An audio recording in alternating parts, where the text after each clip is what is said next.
सकाळी ना एक्सरसाइजला जाताना फ्लायओव्हरवर बरीच लोक वॉकिंगला आलेली असतात आणि ती दिसतच नाहीत. कधी कधी वाटतं मी कधीतरी कुणाच्या अंगावर घालणार आहे गाडी.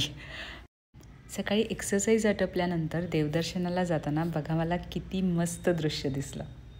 किती गोड वाटतं ना हे बघायलासुद्धा. त्यानंतर देवदर्शन झालं.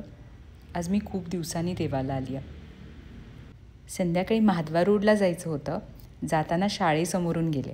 ही माझी शाळा. तुमची शाळा कोणती आहे मला कमेंट बॉक्समध्ये सांगा. किती दिवसांनी शाळा बघितली, इतकं बरं वाटलं. आज देवीचं दर्शनसुद्धा झालं. बाहेर एक बोर्ड असतो पण ह्यामधला व्हिडिओ व्यवस्थित येत नाही आहे. मला असं वाटलं होतं की तुम्हाला दर्शन घडवता येईल. सगळीकडे तिळगुळाचे दागिने विक्रीसाठी होते आणि हे मॅनिक्विन्स बघा किती क्यूट दिसतात बघा. मुद्दाम हे व्हिडिओज घेतले. तुम्हाला माहिती आहे का संक्रांतीला काळे कपडे का वापरतात? मला प्लीज कमेंट बॉक्समध्ये सांगा.